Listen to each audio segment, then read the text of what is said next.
ചരിത്രത്തിൽ നിന്നുള്ള mark score ചെയ്യാൻ ശരിക്കും ഷാർപ്പായി പഠിക്കണം. ഈ അടുത്ത് നടന്ന അസിസ്റ്റന്റ് സെയിൽസ്മാൻ എക്സാമിലെ ചോദ്യങ്ങളിലേക്ക് നമുക്കൊന്ന് പോകാം. അതുമായി ബന്ധപ്പെട്ട SCRT വസ്തുതകൾ, അതുപോലെ തന്നെ മുൻകാലങ്ങളിൽ അതുമായി ബന്ധപ്പെട്ട് PSC ചോദിച്ച ചോദ്യങ്ങൾ. ഓക്കെ, അപ്പം ആദ്യം ബംഗ്ലാദേശിൽ നിന്നായിരുന്നു ഒരു ചോദ്യം. സാധാരണയായിട്ട് ചരിത്രത്തിന് 5 മാർക്കാണ്. പക്ഷേ പതിവായി നമ്മൾ ഈ ചോദ്യപേപ്പറുകളൊക്കെ നോക്കുമ്പോൾ എന്താണ് കാണുന്നത്? 6 മാർക്ക് ചോദ്യങ്ങൾ ചരിത്രത്തിൽ നിന്ന് വരുന്നുണ്ട്. അതിലൊരു മാർക്ക് കറണ്ട് അഫയേഴ്സുമായി ബന്ധപ്പെട്ടതായിരിക്കും. ആ കറണ്ട് അഫയേഴ്സുമായി ബന്ധപ്പെട്ടൊരു ചോദ്യമാണ് അസിസ്റ്റന്റ് സെയിൽസ്മാൻ എക്സാമിൽ ഒരു ഘട്ടത്തിൽ വന്ന ആദ്യത്തെ ചോദ്യം തന്നെ. ആ ചോദ്യം ഇതായിരുന്നു. എന്തായിരുന്നു ചോദ്യം? ബംഗ്ലാദേശുമായി ബന്ധപ്പെട്ടൊരു ചോദ്യമായിരുന്നു. 2024 ബംഗ്ലാദേശിൽ ഒരു വലിയ വിദ്യാർത്ഥി പ്രക്ഷോഭം നടന്നു അല്ലേ? നിങ്ങൾക്ക് ഓർമ്മ ഉണ്ടല്ലോ, മറന്നു പോകരുത്. അന്ന് അവിടുത്തെ പ്രധാനമന്ത്രി ആരായിരുന്നു? ഷെയ്ഖ് ഹസീന. അവരാ നാട് വിട്ട് ഇന്ത്യയിലേക്ക് വന്നു, പിന്നെ ഇന്ത്യയിൽ നിന്ന് പോയി. നോബൽ സമ്മാന ജേതാവ് ഡോക്ടർ മുഹമ്മദ് യൂനുസിന്റെ നേതൃത്വത്തിൽ ഒരു ഇടക്കാല സർക്കാർ അവിടെ രൂപീകരിച്ചു. ഈ സർക്കാർ ബംഗ്ലാദേശ് സ്ഥാപകൻ ഷെയ്ഖ് മുജീബുർ റഹ്മാന്റെ രാഷ്ട്രപദവി എന്ന പദവി ഭരണഘടനാപരമായി നീക്കം ചെയ്യാൻ തീരുമാനിച്ചു. പിന്നീട് ആ ഗവൺമെന്റ് ആ വാർത്തകളൊക്കെ നിഷേധിച്ചിരുന്നു. പക്ഷെ അതുമായി ബന്ധപ്പെട്ടൊരു ചോദ്യമാണ് വന്നത്. അപ്പൊ ഇവരെ ഓർക്കണം നിങ്ങൾ. എന്നാണ് ബംഗ്ലാദേശിൽ ഒരു വിദ്യാർത്ഥി പ്രക്ഷോഭം നടന്നത്? 2024 ആരായിരുന്നു അപ്പോൾ പ്രധാനമന്ത്രി? ഷെയ്ഖ് ഹസീന. അതിനെ തുടർന്ന് അവർക്ക് നാട് വിടേണ്ടി വന്നു. അതിനുശേഷം അവിടെ ഉള്ള ഇടക്കാല സർക്കാരിൻ്റെ പ്രസിഡന്റായി തുടരുന്നത് ആരാണ്? ഡോക്ടർ മുഹമ്മദ് യൂനുസ് ആണ്. അദ്ദേഹം നോബൽ സമ്മാന ജേതാവാണ്. ഈ സർക്കാർ ബംഗ്ലാദേശ് സ്ഥാപകൻ ഷെയ്ഖ് മുജീബുർ റഹ്മാന്റെ രാഷ്ട്രപിതാവ് എന്ന പദവി ഭരണഘടനാപരമായി നീക്കം ചെയ്യാൻ തീരുമാനിച്ചു. അപ്പോൾ അവരുടെ രാഷ്ട്രപിതാവായിരുന്നു ഷെയ്ഖ് മുജീബുർ റഹ്മാൻ. 1971 ബംഗ്ലാദേശ് രൂപീകരിക്കുമ്പോൾ അതിൻ്റെ സ്ഥാപകൻ ആരായിരുന്നു? ഷെയ്ഖ് മുജീബുർ റഹ്മാൻ ആയിരുന്നു. രാഷ്ട്രത്തിൻ്റെ സ്ഥാപക നേതാവിനെ രാഷ്ട്രപതി സ്ഥാനത്ത് നിന്ന് നീക്കം ചെയ്ത രാജ്യം ഏതാണപ്പോൾ? ബംഗ്ലാദേശാണ്. ബംഗ്ലാദേശിൻ്റെ രൂപീകരണ ചരിത്രം അപ്പോൾ ഈ സന്ദർഭത്തിൽ നിങ്ങൾ കൃത്യമായി അറിഞ്ഞുകൊണ്ടിരിക്കണം. അതായത് കറണ്ട് അഫയേഴ്സ് വരുമ്പോൾ അതുമായി ബന്ധപ്പെട്ട സ്റ്റാറ്റിക് GK നിങ്ങൾ പഠിച്ചിരിക്കണം. അതൊരു അപ്രോച്ചാണ്. കറണ്ട് അഫയേഴ്സ് നമ്മുടെ പഠനം എങ്ങനെയായിരിക്കും? ഒരു കറണ്ട് അഫയേഴ്സിൻ്റെ ഫാക്റ്റ് വരുമ്പോൾ അതിനോടൊപ്പമുള്ള സ്റ്റാറ്റിക് GKയും പഠിച്ചുകൊണ്ടാണ് നമ്മൾ മുന്നോട്ട് പോവുക. 1947 ഇന്ത്യ വിഭജനം. ആ 1947 ഇന്ത്യ വിഭജിക്കുമ്പോൾ നിങ്ങൾക്കറിയാം, ഇന്ത്യ പാകിസ്ഥാൻ എന്നിങ്ങനെ 2 രാഷ്ട്രങ്ങളാകുന്നു. ആ 2 രാഷ്ട്രങ്ങളിൽ കിഴക്കൻ പാകിസ്ഥാനും ഉണ്ടായിരുന്നു. ഇന്ന് നമ്മുടെ അതിർത്തി രാജ്യമായ ബംഗ്ലാദേശ് അന്ന് കിഴക്കൻ പാകിസ്ഥാൻ എന്നുള്ള പേരിൽ പാകിസ്ഥാന്റെ ഭാഗമായിരുന്നു. 1971 ആ വിമോചന യുദ്ധം നടക്കുന്നത്. പിന്നീട് പടിഞ്ഞാറൻ പാകിസ്ഥാനിലായിരുന്നു അധികാരങ്ങളൊക്കെ. നിലവിലുള്ള പാകിസ്ഥാനാണ് പടിഞ്ഞാറൻ പാകിസ്ഥാൻ. മറുഭാഗത്ത് നമ്മുടെ ബംഗാൾ ഉൾക്കടലിൻ്റെ സമീപത്ത് അല്ലെ, പാകിസ്ഥാൻ ഇവിടെ പടിഞ്ഞാറ് അറബിക്കടലിൻ്റെ ഭാഗത്താണ്. നിങ്ങൾക്കറിയാം, സിന്ധു നദിയൊക്കെ ഇന്ത്യയിലൂടെ ഒഴുകി, ടിബറ്റിൽ നിന്ന് ആരംഭിച്ച് ഇന്ത്യയിലൂടെ ഒഴുകി പിന്നീട് പാകിസ്ഥാനിലേക്ക് പ്രവേശിച്ച് പാകിസ്ഥാനിലൂടെയാണ് അറബിക്കടലിൽ പ്രവേശിക്കുന്നത്. എന്നാൽ ബംഗ്ലാദേശോ? ബംഗ്ലാദേശ് എന്ന് പറഞ്ഞാൽ ഇവിടെ ബംഗാൾ ഉൾക്കടലിൻ്റെ സമീപത്താണ്. അപ്പം അത് കിഴക്കൻ പാകിസ്ഥാൻ എന്ന പേരിലാണ് അറിയപ്പെട്ടിരുന്നത്. ആ കിഴക്കൻ പാകിസ്ഥാനിലാണ് പടിഞ്ഞാറൻ പാകിസ്ഥാന്റെ ചൂഷണത്തിനെതിരെ, കാരണം നേതൃത്വവും ഭരണവും ഒക്കെ അവിടുത്തെ ആൾക്കാർക്കായിരുന്നു. 1971 അവിടെ ഒരു പ്രക്ഷോഭം നടക്കുകയാണ്. അതിൻ്റെ നേതാവ് ഷെയ്ഖ് മുജീബുർ റഹ്മാൻ ആയിരുന്നു. എന്താണ് നേതാവിൻ്റെ പേര്? ഷെയ്ഖ് മുജീബുർ റഹ്മാൻ. ആ ഷെയ്ഖ് മുജീബുർ റഹ്മാനെ നമ്മൾ ബംഗബന്ധു, ബംഗാളിൻ്റെ സുഹൃത്ത് എന്നും അറിയപ്പെടുന്നുണ്ട്. അപ്പം ബംഗബന്ധു എന്നറിയപ്പെടുന്നത് ബംഗ്ലാദേശിൻ്റെ രാഷ്ട്രപിതാവ് ആയിരുന്നത്, രാഷ്ട്രപിതാവ് എന്നുള്ള പദവി ഉണ്ടായിരുന്നത് എല്ലാം തന്നെ ആരായിരുന്നു? അത് മുജീബുർ റഹ്മാൻ ആയിരുന്നു. ഇന്ദിരാഗാന്ധി ഈ കലാപം നടത്തുന്ന സംഘത്തിൻ്റെ പേര് മുക്തി ബാഹിനി എന്നായിരുന്നു. ഇന്ദിരാഗാന്ധി ആ മുക്തി ബാഹിനി സംഘത്തിന് പരിപൂർണ പിന്തുണ നൽകി. അങ്ങനെ അത് ഇന്ത്യ പാകിസ്ഥാൻ യുദ്ധത്തിൽ കലാശിച്ചു. 1971 ഇന്ത്യ പാക് യുദ്ധം ഇന്ത്യ വിജയിച്ചു. പാകിസ്ഥാൻ സൈന്യം ധാക്കയിൽ കീഴടങ്ങേണ്ടി വന്നു. അങ്ങനെ 1971 ഡിസംബർ 16 ബംഗ്ലാദേശ് രാഷ്ട്രമായി. ഇപ്പം ബംഗ്ലാദേശുമായി ബന്ധപ്പെട്ട് ചരിത്രപരമായ കാര്യങ്ങൾ നമ്മൾ അറിഞ്ഞിരിക്കണം. കാരണം ഈ അടുത്ത കാലത്താണ് 2024 ബംഗ്ലാദേശിൽ വിദ്യാർത്ഥി പ്രക്ഷോഭം ഉണ്ടാവുകയും തുടർന്ന് ഈ മുജീബുർ റഹ്മാൻ്റെ മകളായിട്ടുള്ള ഷെയ്ഖ് ആരാണ്? നമ്മുടെ മുജീബുർ റഹ്മാൻ്റെ മകൾ, അവരുടെ പേരെന്താണ്? ഷെയ്ഖ് ഹസീന. അവർ രാജിവെച്ച് രാജ്യം വിടുകയും ചെയ്യേണ്ടി വന്നത്. ആ രാജിവെച്ച് രാജ്യം വിടുന്നു. ആ സന്ദർഭത്തിലാണ് ഈ ചരിത്രം നമ്മൾ ഓർത്തിരിക്കേണ്ടത്. ഇപ്പോൾ 1971 ഡിസംബർ 16 ഇനി ഇതിനോടൊപ്പം തന്നെ ബംഗ്ലാദേശിൻ്റെ ഭൂമിശാസ്ത്രപരമായ പ്രാധാന്യവും നമ്മൾ ഓർത്തിരിക്കണം. ആ കറണ്ട് അഫയേഴ്സ് വരുമ്പോൾ ആ GK വളരെ പ്രധാനപ്പെട്ടതാണ്. ഇന്ത്യ ഏറ്റവും കൂടുതൽ കര അതിർത്തി പങ്കിടുന്നത് 4096.7 കിലോമീറ്റർ. ഇന്ത്യ ഏറ്റവും കൂടുതൽ കര അതിർത്തി പങ്കിടുന്നത് 4096. ആ 4096.7 കിലോമീറ്റർ പങ്കിടുന്നത് ബംഗ്ലാദേശുമായിട്ടാണ്. ഇന്ത്യ ഏറ്റവും കുറഞ്ഞ കര അതിർത്തി പങ്കിടുന്നത് അഫ്ഗാനിസ്ഥാനുമായിട്ടാണ്. ആ 4096 തന്നെ അതുണ്ട് 106 കിലോമീറ്ററാണ് അഫ്ഗാനിസ്ഥാനുമായിട്ടുള്ള ഇന്ത്യയുടെ അതിർത്തി. അപ്പം ബംഗ്ലാദേശുമായി 4096.7 കിലോമീറ്റർ കര അതിർത്തി പങ്കിടുന്നു. ബംഗ്ലാദേശുമായിട്ട് കര അതിർത്തി പങ്കിടുന്ന ബംഗ്ലാദേശുമായിട്ട് അതിർത്തി പങ്കിടുന്ന ഇന്ത്യൻ സംസ്ഥാനങ്ങൾ ഓർക്കണം. അതിലൊന്ന് ബംഗാളുണ്ട്. പണ്ട് പശ്ചിമ ബംഗാൾ എന്നുള്ള പേരിലും ഇന്ന് ബംഗാൾ എന്നറിയപ്പെടുന്ന നമ്മുടെ സ്റ്റേറ്റ് ഉണ്ട്. ബംഗാളിനൊപ്പം തന്നെ ഏറ്റവും കൂടുതൽ തേയില വരുന്ന ആസാമുണ്ട്, മേഘാലയ ഉണ്ട് അല്ലേ? ഇന്ത്യയിൽ ഏറ്റവും കൂടുതൽ മഴ ലഭിക്കുന്ന പ്രദേശമായിട്ടുള്ള ചിറാപുഞ്ചിയും മൗസിൻഡ്രോമും ഒക്കെ അടങ്ങുന്ന മേഘാലയയുണ്ട്, ത്രിപുരയുണ്ട്, മിസോറാമുണ്ട്. ഇങ്ങനെ കിഴക്കൻ സംസ്ഥാനങ്ങളെ ഓർത്താൽ മതി. ആ കിഴക്കൻ സംസ്ഥാനങ്ങളിൽ പശ്ചിമ ബംഗാളുണ്ട്, ആസാമുണ്ട്, മേഘാലയയുണ്ട്, ത്രിപുരയുണ്ട്, മിസോറാമുണ്ട്. മറ്റൊന്ന് നമ്മൾ ഓർക്കേണ്ടത്, നമ്മൾക്ക് ബംഗ്ലാദേശുമായിട്ട് ചില അതിർത്തി തർക്കങ്ങളൊക്കെ പിന്നീട് ഉണ്ടായിരുന്നു. അതൊന്ന് ചിറ്റമഹലുകളാണ്. എന്നാൽ 2015 100ാം ഭരണഘടനാ ഭേദഗതിയിലൂടെ നമ്മൾ ഈ ചിറ്റമഹലുകൾ കോൺക്ലേവ്സുമായിട്ടുള്ള ബംഗ്ലാദേശുമായിട്ടുള്ള അതിർത്തി തർക്കം പൂർണ്ണമായി പരിഹരിച്ചു. അത് 100ാം ഭരണഘടനാ ഭേദഗതിയാണ്. 2015 100ാം ഭരണഘടനാ ഭേദഗതിയാണത്. ഇനി പ്രധാന നദികൾ നോക്കുകയാണെങ്കിൽ ഗംഗ ഇന്ത്യയുടെ ദേശീയ നദിയാണ്. ഇന്ത്യയിലൂടെ ഒഴുകുന്ന നദികളിൽ വെച്ച് ഏറ്റവും നീളം കൂടിയ നദിയാണ്. പക്ഷേ ഈ ഗംഗ ബംഗ്ലാദേശിൽ പത്മ എന്ന പേരിൽ അറിയപ്പെടും. ഗംഗ പിന്നീട് ഉത്തരാഖണ്ഡിലെ ഗോമുഖ് ഗുഹയിൽ നിന്ന് ആരംഭിച്ച് ഗംഗോത്രി ഹിമാനിയിലെ അതായത് ഉത്തരാഖണ്ഡിലെ ഗംഗോത്രി ഹിമാനിയിലെ ഗോമുഖ് ഗുഹയിൽ നിന്ന് ആരംഭിച്ച് ഇന്ത്യയിലൂടെ ഒഴുകി ബംഗാളിലേക്ക് കടന്ന് ബംഗാളിൽ പത്മ എന്ന പേരിൽ അറിയപ്പെട്ട് പിന്നീട് ബംഗാൾ ഉൾക്കടലിൽ പതിക്കുന്ന ഗംഗ അവിടെ പത്മ എന്നാണ് അറിയപ്പെടുന്നത്. അതുപോലെ തന്നെ ബ്രഹ്മപുത്ര ടിബറ്റിലെ ചെംതുങ് യുങ് ഹിമാനിയിൽ നിന്ന് ആരംഭിച്ച് അത് പിന്നീട് ഇന്ത്യയിലേക്ക് അരുണാചൽ പ്രദേശിലൂടെ കടന്നു പിന്നീട് ബംഗാളിലൂടെ കടന്നുപോയി ബംഗ്ലാദേശിലൂടെ കടന്നുപോയി. അതും എവിടെ ചെന്ന് അവസാനിക്കുന്നു നോക്കൂ, അതും ബംഗാൾ ഉൾക്കടലിൽ ചെന്നിട്ടാണ് അവസാനിക്കുന്നത്. അപ്പം ഇന്ത്യയിലെ ഏറ്റവും പ്രധാനപ്പെട്ട ഹിമാലയൻ നദികൾ എന്ന് പറയുന്നത് ഹിമാലയൻ നദികളിൽ ഏറ്റവും പ്രധാനപ്പെട്ട 3 നദികൾ എന്ന് പറയുന്നത് ഗംഗ, ബ്രഹ്മപുത്ര, സിന്ധു ആണ്.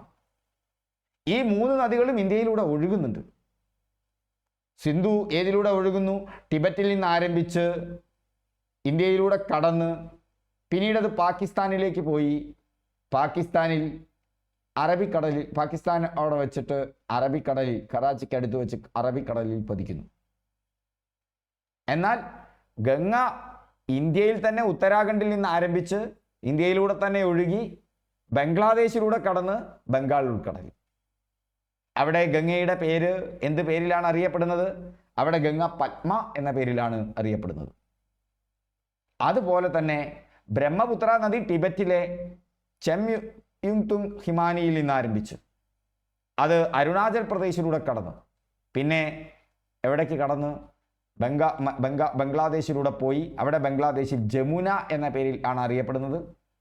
ഈ 2 നദികളും ഒന്നിച്ചു ചേർന്നാണ് മേഘന ആയി ബംഗാൾ ഉൾക്കടലിൽ ചേരുന്നത്. ആ വസ്തുതകൾ ഓർക്കണം. മറ്റൊന്ന് PSCക്ക് പ്രധാനപ്പെട്ടെന്ന് ചോദിക്കുന്നത് ബംഗ്ലാദേശിൻ്റെ ദേശീയ ഗാനമാണ്.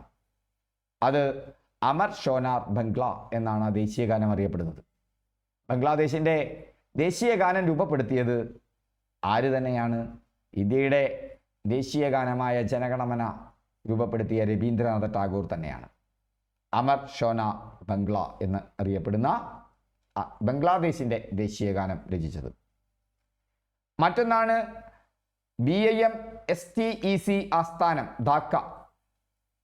അതായത് ബംഗാൾ ഉൾക്കടലിൻ്റെ സമീപത്തുള്ള രാജ്യങ്ങൾ ചേർന്നിട്ടുള്ള ഒരു സംഘടനയാണ്. അതിൽ ഇന്ത്യയുമുണ്ട്. അതിൻ്റെ ആസ്ഥാനം എവിടെയാണ്? ധാക്കയാണ്. അപ്പോൾ BIMSTEC അതിൻ്റെ ആസ്ഥാനം ധാക്കയാണെന്നും കൂടി ഓർക്കുക. അങ്ങനെ കറണ്ട് അഫയേഴ്സിൽ നിന്നൊരു ചോദ്യം വന്നു. മറ്റൊന്ന് പുതിയ പാഠ്യപദ്ധതിയുമായി ബന്ധപ്പെട്ട ചരിത്രത്തിൽ നിന്നുള്ളൊരു ചോദ്യമായിരുന്നു അമേരിക്കയിലെ പുരാതന സംസ്കാരങ്ങൾ. അങ്ങനെ പുതിയ പാഠപുസ്തകത്തിൽ നിന്നുള്ള ചില ചോദ്യങ്ങൾ മെല്ലെ മെല്ലെ എവിടേക്ക് കയറി വരുന്നു? PSC പരീക്ഷകളിലേക്ക് കയറി വരുന്നു. അപ്പം അമേരിക്കൻ പുരാതന സംസ്കാരം എന്ന് പറയുമ്പോൾ ലോക ചരിത്രവുമായി ബന്ധപ്പെട്ടതാണത്. അവിടെ ചിനാമ്പസ് കൃത്രിമ ദ്വീപുകൾ എന്ന് പറഞ്ഞാൽ ചിനാമ്പസ് എന്ന കൃത്രിമ ദ്വീപുകൾ ഏത് സംസ്കാരവുമായി ബന്ധപ്പെട്ടതാണ്?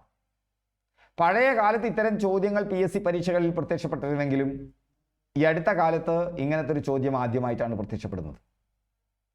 ചിനാമ്പസ് എന്ന ദ്വീപുകൾ ആസ്ടെക് സംസ്കാരവുമായി ബന്ധപ്പെട്ടതാണ്. നമുക്ക് ഇന്ത്യയിൽ സിന്ധു നദീതട സംസ്കാരം പോലെ, ഇറാഖിലെ മെസപ്പൊട്ടോമിയൻ സംസ്കാരം പോലെ, നമ്മുടെ അമേരിക്കയിൽ, നിങ്ങൾ വിചാരിക്കുന്ന അമേരിക്കയല്ല, മെക്സിക്കോ ഒക്കെ ഉൾപ്പെടുന്ന അമേരിക്കയിലാണ്, അവിടെയൊക്കെ ഒട്ടനവധി സംസ്കാരങ്ങൾ ഉണ്ടായിരുന്നു. ആ സംസ്കാരങ്ങളുടെ ചില സിമ്പലുകൾ പണ്ട് PSC പരീക്ഷകളിൽ പ്രത്യക്ഷപ്പെട്ടിരുന്നു കാലങ്ങളേറെ മുമ്പ്. പക്ഷേ ഇപ്പോൾ അതാ വീണ്ടും പ്രത്യക്ഷപ്പെടുന്നു. അത് SCERT ടെക്സ്റ്റ് ബുക്കിലുണ്ട്. അതുമായിട്ടുള്ളൊരു ബന്ധം കൂടി നമ്മൾ പരിഗണിക്കണം. അവിടെ ഏത് സംസ്കാരവുമായി ബന്ധപ്പെട്ടതാണ്? ആസ്ടെക് സംസ്കാരവുമായി ബന്ധപ്പെട്ടതാണ്. ഇങ്ങനെയാണ് നിങ്ങൾ PSC പരീക്ഷയ്ക്ക് പ്രിപ്പയർ ചെയ്യേണ്ടത്. കാരണം പരീക്ഷകളുടെ ട്രെൻഡ് നമുക്കിങ്ങനെ മെല്ലെ മെല്ലെ മനസ്സിലാകും. ആസ്ടെക് സംസ്കാരവുമായി ബന്ധപ്പെട്ട് നമ്മൾ നോക്കുമ്പോൾ അവിടെ ഒന്നാണ് ചിനാമ്പസ് വിവരങ്ങൾ. നമുക്കറിയാം, നമ്മുടെ അവിടെ ഗ്രേറ്റ് ബാത്ത് എന്ന് പറയുന്നത് സിന്ധു നദീ സംസ്കാരവുമായി ബന്ധപ്പെട്ട ഒന്നാണ്, അല്ലേ? അവിടെ നിന്ന് കിട്ടിയ കളിമൺ പ്രതിമകൾ, അതുപോലെ തന്നെ അവിടുത്തെ ജനസംസ്കൃതിയുടെ പ്രത്യേകത. ഈ അടുത്ത കാലത്ത് തമിഴ്നാട്ടിൽ ഒരു എക്സ്കവേഷൻ പുരോഗമിച്ചു കൊണ്ടിരിക്കുകയാണ്. ഏതാണെന്ന് നിങ്ങൾക്കറിയാമോ? അറിയാവുന്ന ഒരു കമൻറ്റ് ചെയ്യൂ. വളരെ പ്രധാനപ്പെട്ടതാണ്. കറണ്ട് അഫയേഴ്സിൽ നമ്മൾ പഠിച്ചിരിക്കേണ്ടതാണ്. തമിഴ്നാട്ടിൽ ഇപ്പോൾ ഒരു പുരാതന സംസ്കൃതിയുമായി ബന്ധപ്പെട്ട ഖനനവും പര്യവേഷണങ്ങളും നടന്നുകൊണ്ടിരിക്കുകയാണ്. ഒരു സമയത്ത് അതൊരു സംബന്ധിച്ച തർക്കങ്ങളൊക്കെ ഉണ്ടായിരുന്നു. ഇപ്പം സജീവമാണത്. അതേതാണ് അറിയാവുന്നവരൊന്ന് കമൻറ്റ് ചെയ്യും. ഇപ്പം ചിനാമ്പസ്, അതിൻ്റെ വിവരങ്ങൾ എന്താണ്? ചിനാമ്പസ് എന്ന് പറഞ്ഞാൽ ഒഴുകുന്ന പൂന്തോട്ടങ്ങളാണ്. അതങ്ങനെ ഒഴുകി നടക്കുന്നൊന്നുമല്ല. എന്താണ്? ചതുപ്പ് നിലങ്ങളും തടാകങ്ങളിലെ ചെളിയും സസ്യങ്ങളിലും, ചതുപ്പ് നിലങ്ങൾ അതുപോലെ തടാകങ്ങളിലും ചെളിയും സസ്യങ്ങളും ഉപയോഗിച്ച് നിർമ്മിച്ച കൃത്രിമ കാർഷിക പ്ലോട്ടുകളെ ആണ് എന്തെന്ന് പറയുന്നത്? ചിനാമ്പസ് എന്ന് പറയുന്നത്. ചൈനയുമായിട്ട് ഇതിനൊരു ബന്ധവുമില്ല. ഇത് പ്രാചീന അമേരിക്കൻ ഭൂഖണ്ഡത്തിലെ സംസ്കൃതിയായ ഏതുമായി ബന്ധപ്പെട്ടതാണ്? ആസ്ടെക് സംസ്കാരവുമായി ബന്ധപ്പെട്ടതാണ്. ഇത് ടെക്സ്കോക്കോ തടാകം. നോക്കൂ, ആസ്ടെക് എന്ന് കൊടുക്കുമ്പോൾ തന്നെ അവിടെ ആക്സ് ഉണ്ട്, ഇവിടെ ടെക്സ് ഉണ്ട്. കണ്ടുവോ? ഇവിടെ ടെക്സ് ഉണ്ട്, അവിടെ എന്താണ്? ആക്സ്ടെക് ആണ്. നോക്കൂ, ഇവിടെ ടെക്സ്കോക്കോ തടാകം, ലേക്ക് ടെക്സ്കോക്കോ, ഇന്നത്തെ മെക്സിക്കോ സിറ്റി, അതാണ് ലേക്ക് ടെക്സ്കോക്കോ. മെക്സിക്കോയിലുമുണ്ട് ആ സംഭവം. ഇതൊക്കെ വളരെ സുഖമായിട്ട് ഇറക്കാം.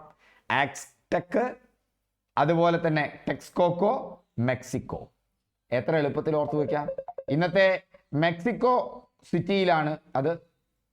വർഷം മുഴുവൻ വിളവെടുക്കാൻ സാധിച്ച ഫലഭൂയിഷ്ടമായ കൃഷി സമ്പ്രദായമായിരുന്നു ഇത്.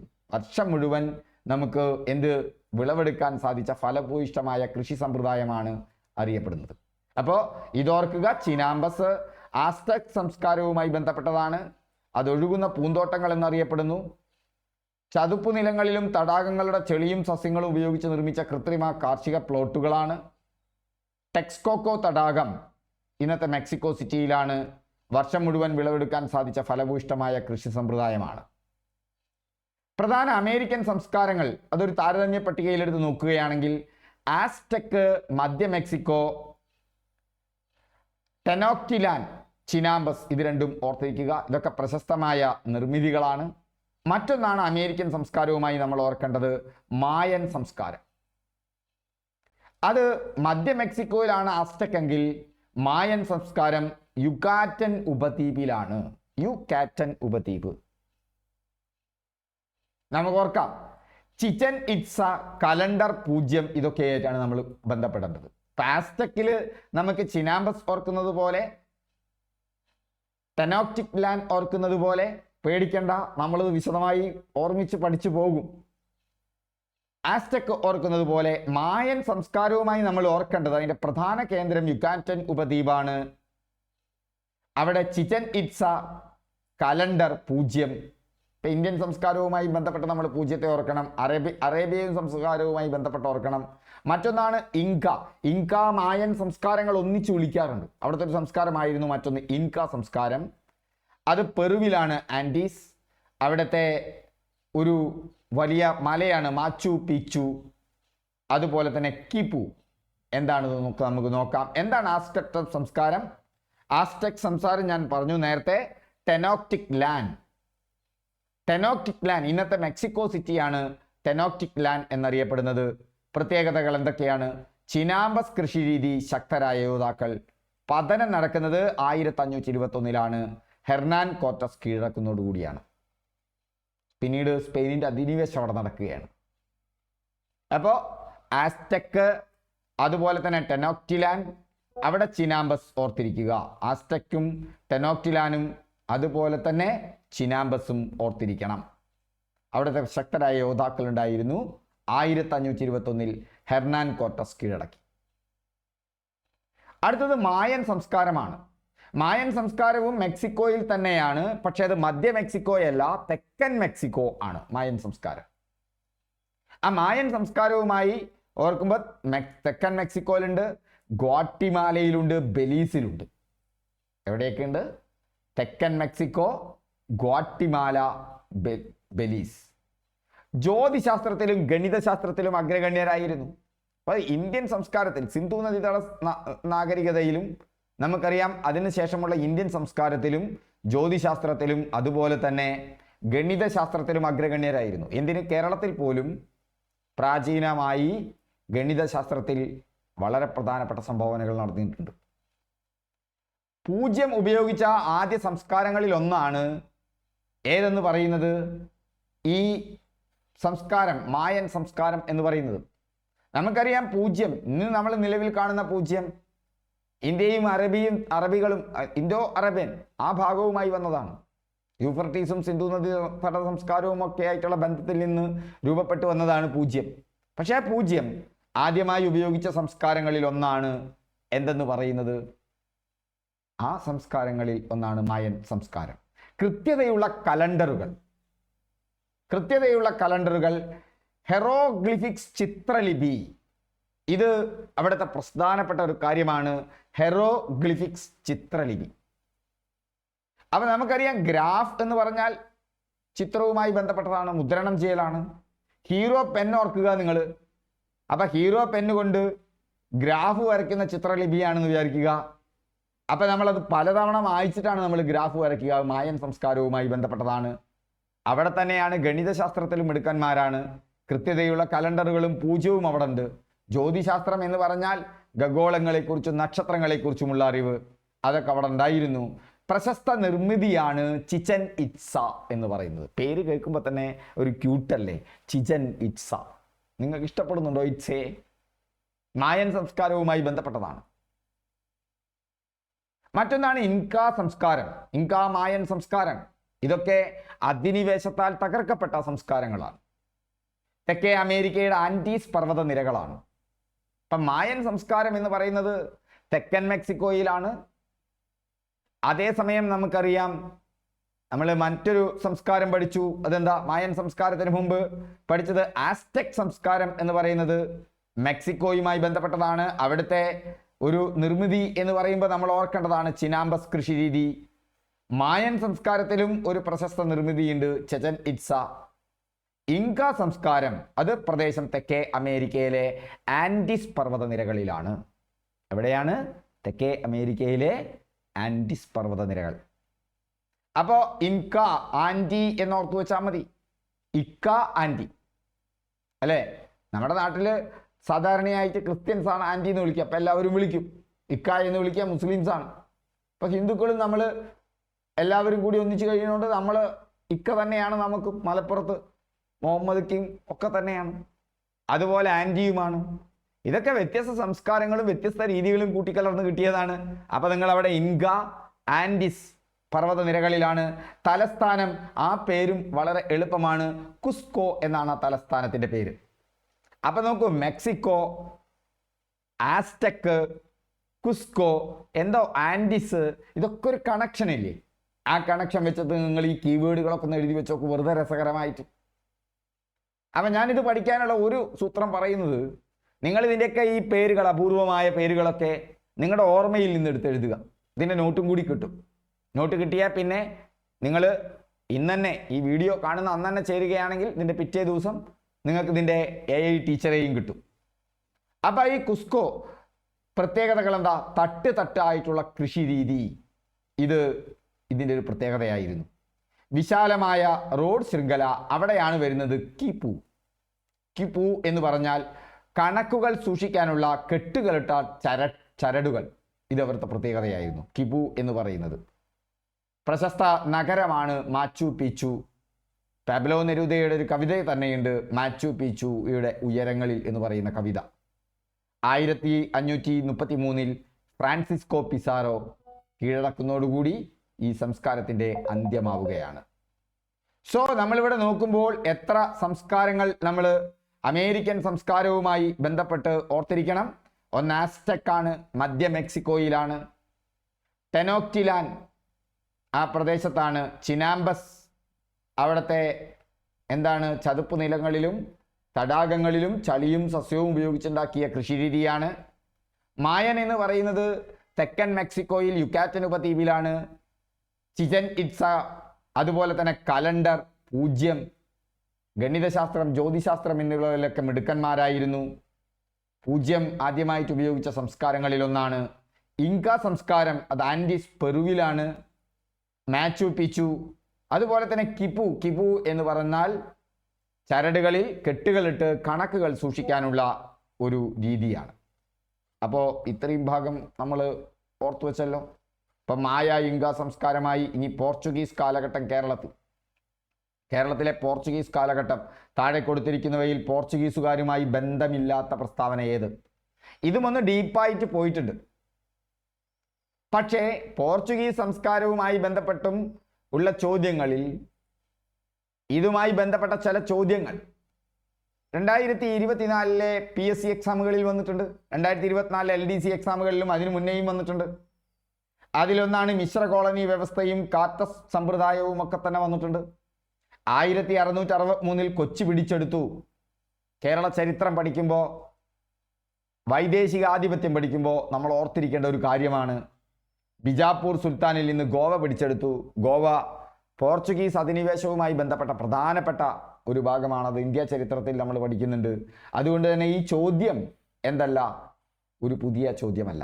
അപ്പം ഈ വന്ന ചോദ്യങ്ങളൊക്കെ തന്നെ നമ്മൾ നോക്കുമ്പോൾ ഇതൊക്കെ തന്നെ ആ പറഞ്ഞ പാറ്റേണുകളിലാണ്.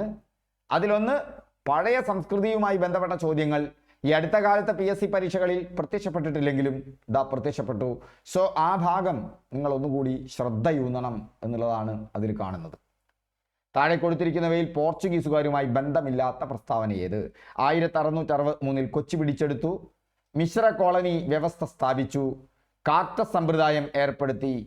കാറ്റ സമ്പ്രദായവും മിശ്ര കോളനി വ്യവസ്ഥയും ഒക്കെ തന്നെ പ്രസ്താവനാ ചോദ്യങ്ങളായി മുന്നേയും വന്നിട്ടുണ്ട്. ബിജാപ്പൂർ സുൽത്താനിൽ നിന്ന് ഗോവ പിടിച്ചെടുത്തു. ഇതിൽ 1663 കൊച്ചി പിടിച്ചെടുത്തു എന്നുള്ളത് പോർച്ചുഗീസുകാരുമായി ബന്ധപ്പെട്ട പ്രസ്താവനയല്ല എന്ന് നമുക്ക് പറയാൻ പറ്റില്ല. ആ പ്രസ്താവന തെറ്റാണെന്നേ പറയാൻ പറ്റുള്ളൂ. അതുകൊണ്ട് തന്നെ ആ പ്രസ്താവന കൊച്ചി പിടിച്ചെടുത്തത് പോർച്ചുഗീസുകാരല്ല, കൊച്ചി പിടിച്ചെടുത്തത് ഡച്ചുകാരാണ്. 1663 അതോടുകൂടിയാണ് കേരളത്തിലെ പോർച്ചുഗീസ് ആധിപത്യത്തിന് അന്ത്യം വരുന്നത്. അപ്പോൾ ഇന്ത്യയിൽ വാസ്കോഡ ഗാമ വരുന്നതോടുകൂടിയാണ് ഇന്ത്യയിൽ യൂറോപ്യൻ വിദേശ ശക്തികൾ കരമാർഗം എത്തുകയും ഇന്ത്യയിലെ സാമ്രാജ്യത്തിന് തുടക്കം കുറിക്കുകയും ചെയ്യുന്നത്. ഇന്ത്യയിലെത്തിയ ആദ്യത്തെ കരമാർഗം എത്തിയ വിദേശികൾ ആരാണെന്ന് ചോദിച്ചാൽ പോർച്ചുഗീസുകാരാണ്, പിന്നെ ഡച്ചുകാരാണ്, പിന്നീട് ബ്രിട്ടീഷുകാരാണ്, പിന്നീട് ഫ്രഞ്ചുകാരാണ്. പോഡാ ബിഫെ എന്നോർത്ത് വെച്ചാൽ മതി. പോർച്ചുഗീസ്, ഡച്ചുകാർ, ബ്രിട്ടീഷുകാർ, ഫ്രഞ്ചുകാർ. ആ പോർച്ചുഗീസുകാർ ഇന്ത്യയിൽ തന്നെ ആദ്യം എത്തുന്നത് കരമാർഗം കേരളത്തിലാണ്. അല്ല, കടൽ മാർഗം, കരമാർഗമല്ല, കടൽ മാർഗം ഇന്ത്യയിൽ എത്തുന്നത് കേരളത്തിലാണ്. 1498 മെയ് 20 ഡേറ്റ് അടക്കം പ്രധാനമാണ്. SCERT ബുക്കിൽ പറയുന്നതുകൊണ്ട് തന്നെ ഡേറ്റും ചോദിച്ചിട്ടുണ്ട്. 1498 മെയ് 20 കോഴിക്കോടിനടുത്ത് കാപ്പാട് തീരത്ത് കപ്പലിറങ്ങി അദ്ദേഹത്തെ സാമൂതിരി രാജാവ് സ്വീകരിക്കുന്നു. കടൽ മാർഗം ഇന്ത്യയിലെത്തിയ ആദ്യ യൂറോപ്യൻ ആരാണെന്ന് ചോദിച്ചാൽ അത് വാസ്കോഡ ഗാമയാണ്. Francisco Almeida. അതിനുശേഷം പിന്നീട് വൈസ്രോയിമാർ വരുന്നുണ്ട്. അതിലൊരു വൈസ്രോയി ഇടയ്ക്കിടയ്ക്ക് PSC പരീക്ഷയ്ക്ക് ചോദിക്കുന്നതാണ്. ഫ്രാൻസിസ്കോ അൽമേഡ 1505 മുതൽ 1509 വരെയാണ്. നിങ്ങൾ ഈ കാലഘട്ടം ഓർക്കുമ്പോൾ പോർച്ചുഗീസുകാർ എത്തുന്നത് 1500 1498. ബ്രിട്ടീഷ് ഈസ്റ്റ് ഇന്ത്യ കമ്പനി സ്ഥാപിക്കപ്പെടുന്നത് 1600. ഇപ്പം 1500 1600 എന്ന് പറഞ്ഞാൽ അധിനിവേശത്തിന് സാധ്യതയുള്ള ആളുകളുടെ സന്ദർശനം തുടങ്ങുന്ന കാലഘട്ടമാണ്. അപ്പോൾ 1500 എന്ന് പറഞ്ഞാൽ 1498. അത് പോർച്ചുഗീസുകാർ കേരള കടൽത്തീരത്തെത്തുന്നു. 1600 ബ്രിട്ടീഷ് ഈസ്റ്റ് ഇന്ത്യ കമ്പനി സ്ഥാപിക്കപ്പെടുന്നു.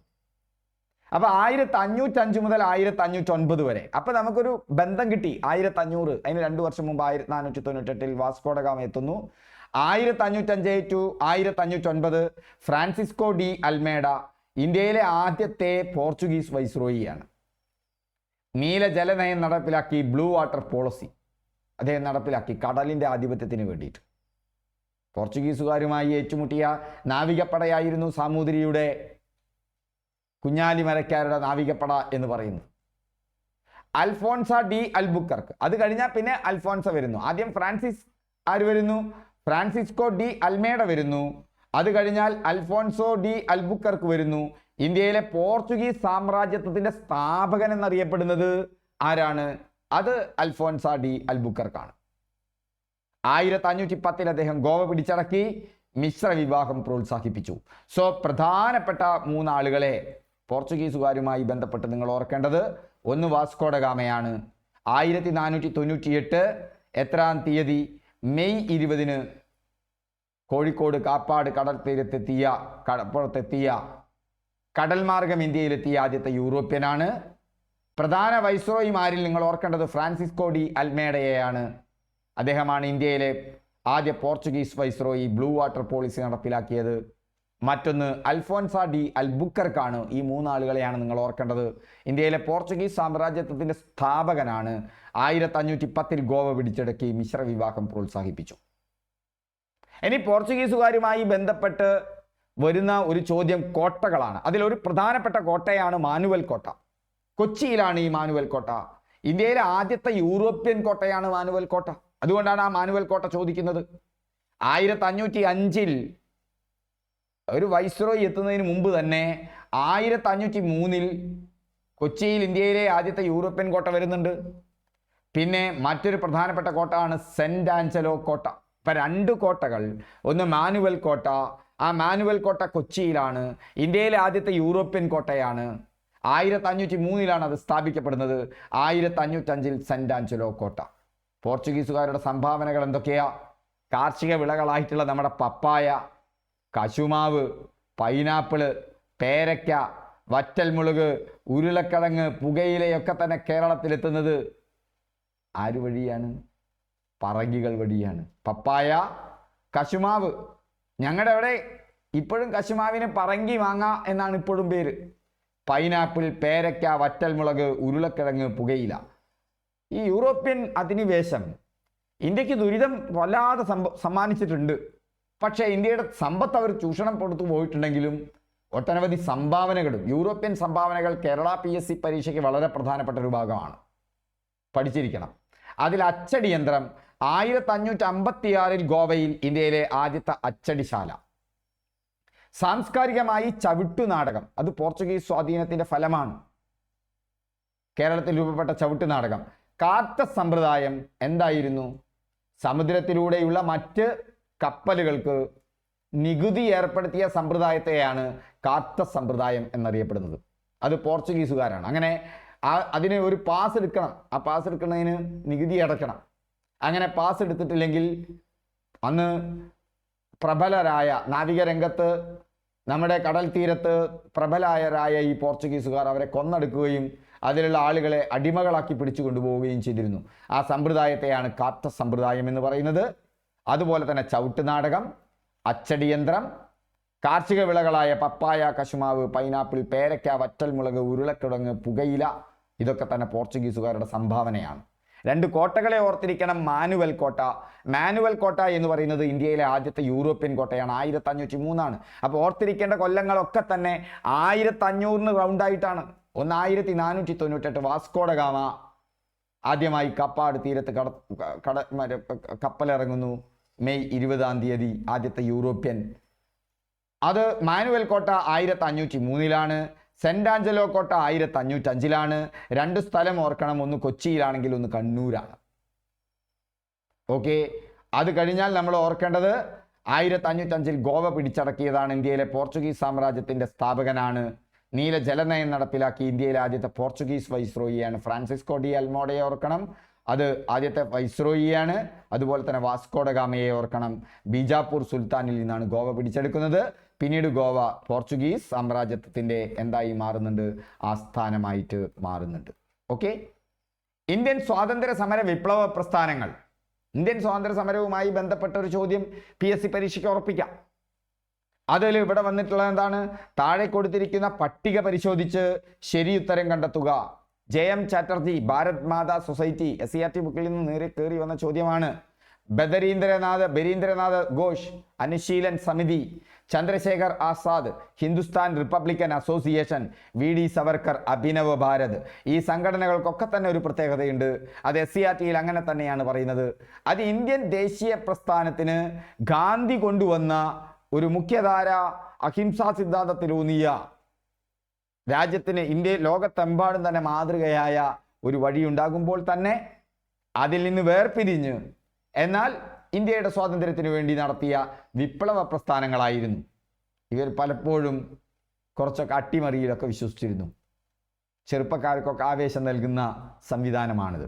അപ്പം JM ചാറ്റർജി, ഭാരതമാതാ സൊസൈറ്റി ഒരു സൊസൈറ്റിയാണല്ലോ. ആ സൊസൈറ്റിയിൽ ആളുകൾ ധാരാളം ചാറ്റ് ചെയ്യുന്നു വിചാരിച്ചാൽ മതി.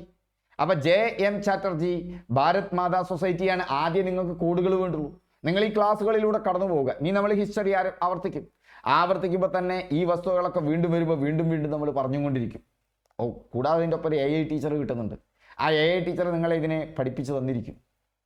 ഓക്കെ, 24/7 എല്ലാ ദിവസവും നിങ്ങൾക്ക്, പക്ഷേ അതാത് ദിവസമേ കിട്ടുള്ളൂ. അതുകൊണ്ട് ടെലിഗ്രാം ചാനലിൽ ചേരുക. കംപ്ലീറ്റ് നമ്മുടെ പ്രോഗ്രാം കിട്ടണമെന്നുണ്ടെങ്കിൽ നമ്മുടെ കംപ്ലീറ്റ് ക്ലാസ്സുകൾക്കും കംപ്ലീറ്റ് ടെക്സ്റ്റ്, നമ്മുടെ എല്ലാ PSCയുടെ മുഴുവൻ വിഷയങ്ങൾക്കും AI ടീച്ചർ അവൈലബിൾ ആണ്. AI ടീച്ചർക്കൊക്കെ നമ്മൾ ഒരു സബ്സ്ക്രിപ്ഷൻ കൊടുക്കണം. നമ്മളൊരു പ്ലാറ്റ്ഫോമിലാണ് ഇതൊക്കെ ഡിസൈൻ ചെയ്യുന്നത്. അപ്പോൾ അത് പെയ്ഡ് തരാൻ പറ്റുള്ളൂ. നമ്മുടെ പെയ്ഡ് കോഴ്സ് വെറും 999 രൂപയുടെ പെയ്ഡ് കോഴ്സിൽ ഇതൊക്കെ അവൈലബിൾ ആണ്. അതേ രീതിയിലാണ് നിങ്ങൾക്കും ഈ ക്ലാസ് തരുന്നത്. അവിടെ മൊഡ്യൂൾ വൈസ് ആണെന്ന് മാത്രമേ ഉള്ളൂ. ഇവിടെ ഡെയിലി ഒരു വീഡിയോ എന്നുള്ളതിനപ്പുറത്തേക്ക് മൊഡ്യൂൾ വൈസ് ആണ്. ആ ഒരു മൊഡ്യൂൾ, റണ്ണിങ് മൊഡ്യൂളിൽ ഒരു ലൈവ് ക്ലാസ് ഉണ്ട്, അതിനോട് ബന്ധപ്പെട്ട ലൈവ് ക്ലാസ്സുകൾ ഉണ്ടായിരിക്കും.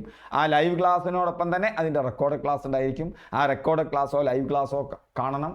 അവിടെ സംശയങ്ങൾ ചോദിക്കണം. റെക്കോർഡ് ക്ലാസ്സിൽ നിങ്ങൾക്കറിയാൻ സംശയങ്ങൾ ചോദിക്കാൻ പറ്റില്ല. അപ്പോൾ അവർക്ക് അതിന് സംശയം ചോദിക്കാൻ പ്ലാറ്റ്ഫോം ഉണ്ട്. ആ സംശയങ്ങളൊക്കെ ചോദിച്ച് അതിൻ്റെ നോട്ട് ഉണ്ടാക്കണം. നോട്ട് ഉണ്ടാക്കി കഴിഞ്ഞാൽ ഡീറ്റെയിൽഡ് നോട്ട് അവർക്ക് എപ്പോൾ ആക്സസ് ചെയ്യാൻ പറ്റാവുന്ന വിധത്തിലും അവിടെ കിടക്കും. ആ ഡീറ്റെയിൽഡ് നോട്ട് ഉണ്ടാക്കി അവർ നോട്ട് അപ്ഡേറ്റ് ചെയ്യുന്നു. നോട്ട് അപ്ഡേറ്റ് ചെയ്ത് കഴിഞ്ഞാൽ പിന്നീട് അവർ AI ടീച്ചറോട് ബന്ധപ്പെട്ട് അതിലൊരു സാധ്യതയുള്ള എല്ലാ PYQവും അവരെ കൊണ്ട് പ്രാക്ടീസ് ചെയ്യിപ്പിക്കുന്നു. അതിലേതെങ്കിലും ഒന്ന് തെറ്റിയാൽ നിരന്തരം ആവർത്തിച്ച് ആ ചോദ്യം ഉറപ്പിക്കുന്നു. ആ AI ടീച്ചറുടെ അതാത് ദിവസത്തെ ടെലിഗ്രാമിൽ ഷെയർ ചെയ്യുന്ന AI ടീച്ചറാണ് നിങ്ങൾക്ക് ലഭിക്കുന്നത്. മറ്റത് അവർക്ക് എല്ലാ വിഷയങ്ങളിലും കിട്ടും.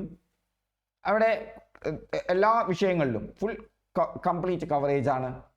അപ്പോൾ നമ്മുടെ അതിനുശേഷം അവർക്ക് യൂണിറ്റ് എക്സാം ഉണ്ടായിരിക്കും.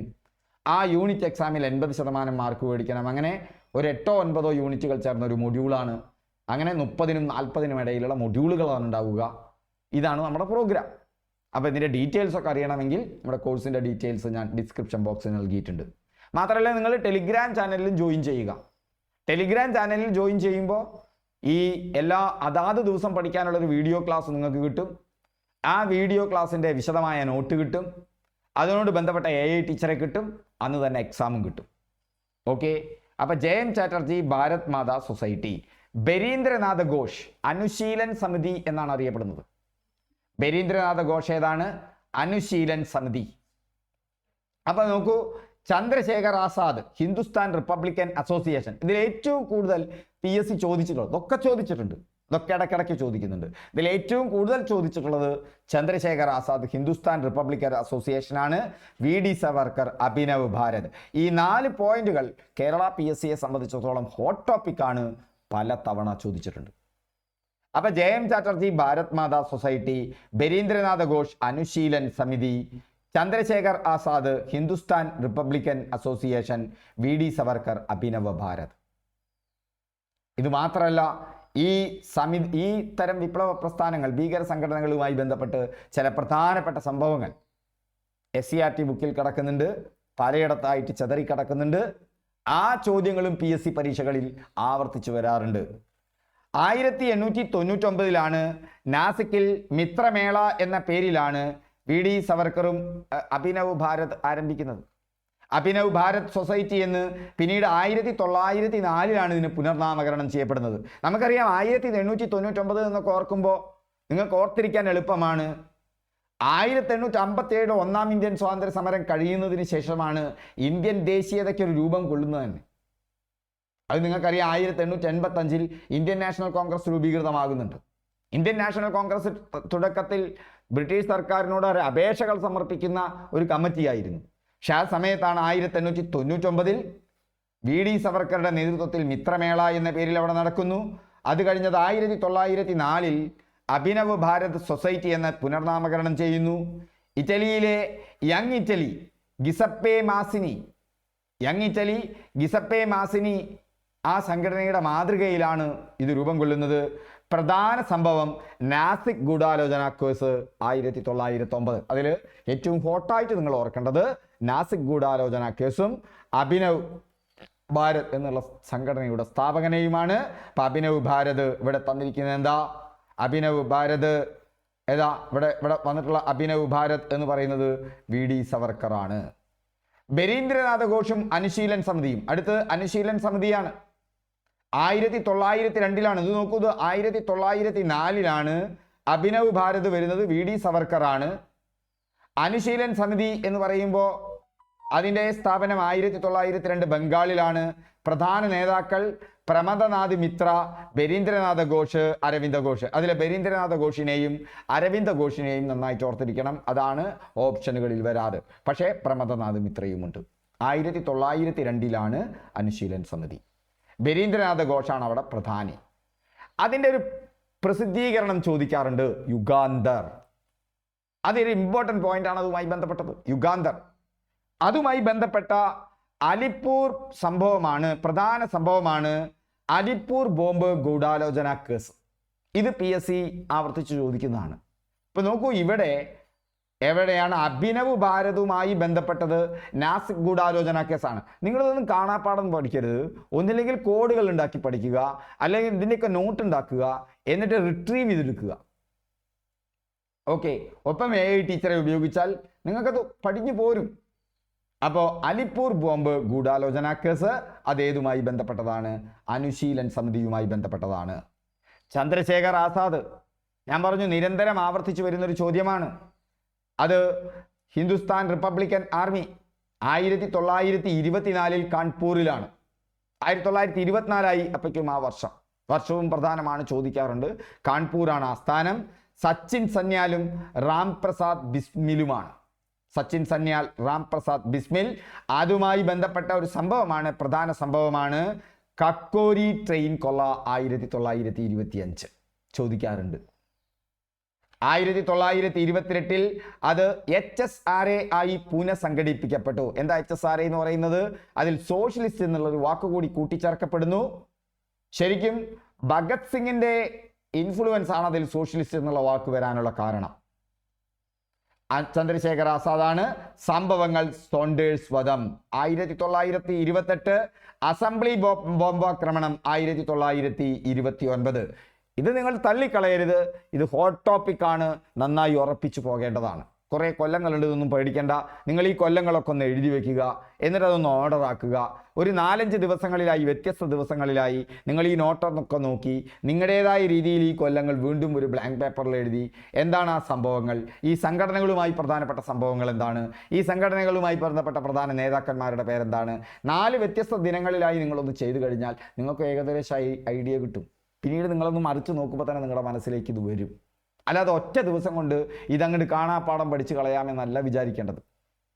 ഓക്കെ, JM ചാറ്റർജിയും ഭാരത് മാതാ സൊസൈറ്റിയും അതിൻ്റെ സ്ഥാപനം പഞ്ചാബിലാണ്. 1907 നേതാക്കൾ അജിത് സിംഗ് ഉണ്ട്. ഭഗത് സിംഗിൻ്റെ അമ്മാവനാണ് ഈ ആരെന്ന് പറയുന്നത്, അജിത് സിംഗ് എന്ന് പറയുന്നത്. JM ചാറ്റർജി ഉണ്ട്. കർഷകരെയും സൈനികരെയും സംഘടിപ്പിക്കലാണ്. സോ ഈ തീവ്രവാദ സംഘടനകൾ കേരള PSC പരീക്ഷയ്ക്ക് നോക്കുമ്പോൾ ഇപ്പോൾ ഇവിടെ നിങ്ങൾക്കറിയാലോ, തീവ്രവാദ സംഘടനകളുമായി ബന്ധപ്പെട്ട് ചോദ്യം വരാറുണ്ട്. സ്ഥിരം ചോദ്യമാണ്. ഇവിടെ മാച്ച് ചെയ്യാനാണ് പറഞ്ഞിട്ടുള്ളത്. അപ്പോൾ VD സവർക്കറാണ് അഭിനവ് ഭാരത് സൊസൈറ്റി. അതുമായി ബന്ധപ്പെട്ട പ്രധാനപ്പെട്ട സംഭവമാണ് നാസിക് ഗൂഢാലോചന കേസ്. ബരീന്ദ്രനാഥ് ഘോഷ് അനുശീലൻ സമിതിയുമായി ബന്ധപ്പെട്ടതാണ്, ബംഗാളിലാണ്. അതുമായി ബന്ധപ്പെട്ട പ്രധാനപ്പെട്ട കേസാണ് അലിപ്പൂർ ബോംബ് ഗൂഢാലോചന കേസ്. ചന്ദ്രശേഖർ ആസാദ് 1924 കാൺപൂരിലാണ്. പ്രധാന സംഭവം കാക്കോരി ട്രെയിൻ കൊള്ളയാണ്. അതുകൂടാതെ തന്നെ സോണ്ടേഴ്സ് വധവും അസംബ്ലി ബോംബാക്രമണ കേസുമുണ്ട്. JM Chatterjee Bharat Mata society. അവിടെ JM ചാറ്റർജി അജിത് സിംഗ്, ഭഗത് സിംഗിൻ്റെ അമ്മാമനും JM ചാറ്റർജിയുമാണ്. അത് കർഷകരെയും സൈനികരെയും സംഘടിപ്പിക്കലാണ്. ഏറ്റവും കൂടുതൽ ഇന്ത്യൻ സ്വാതന്ത്ര്യ സമരവുമായി ബന്ധപ്പെട്ട് നോക്കുമ്പോൾ ഏറ്റവും കൂടുതൽ ചോദിച്ച സബ് ടോപ്പിക് 1857 ഒന്നാം ഇന്ത്യൻ സ്വാതന്ത്ര്യ സമരമാണ്. ഡീറ്റെയിൽ ആയിട്ട് പഠിക്കണം. നിങ്ങൾ ഇന്ന് കൂടുതൽ സമയമുണ്ടെങ്കിൽ എന്താണ് ചെയ്യേണ്ടത്? ഇന്ന് നിങ്ങൾ കൂടുതൽ നിങ്ങളുടെ കയ്യിൽ റാങ്ക് ഫയൽ ഉണ്ടെങ്കിൽ, നമ്മുടെ പോളിസി ഞാൻ ഇതിനു മുമ്പ് ഡീറ്റെയിൽ ആയിട്ട് പറഞ്ഞിട്ടുണ്ട്. ആ റാങ്ക് ഫയലിൽ നോക്കി ഇന്നത്തെ സബ് ടോപ്പിക്കുകൾ, ഞാൻ സബ് ടോപ്പിക് വൈസ് ആയിട്ടാണ്, അതുകൊണ്ടാണ് നിങ്ങൾക്ക് തരുന്നത്. ആ സബ് ടോപ്പിക്കുകൾ വൈസായിട്ട് ഒരു 4-5 അഡീഷണൽ പോയിന്റ് കൂടി നിങ്ങൾ കൂട്ടിച്ചേർക്കുക. അതായത് നിങ്ങളൊരു ഓൺലൈൻ കോഴ്സിനൊന്നും ചേരുന്നില്ല, സ്വന്തമായി പഠിക്കാൻ തീരുമാനിച്ചവരാണെങ്കിൽ. എന്നിട്ട് അതിൽ നിന്നുള്ള എക്സാം നിങ്ങൾ സ്വയം ഉണ്ടാക്കണം. അതിനെക്കുറിച്ചുള്ള ഡീറ്റെയിൽ നമ്മുടെ ലേണിംഗ് പ്ലാനിൽ ഞാൻ പറഞ്ഞിട്ടുണ്ട്. ആ ലേണിംഗ് പ്ലാൻ നിങ്ങൾക്ക് എവിടെ നിന്ന് കിട്ടും?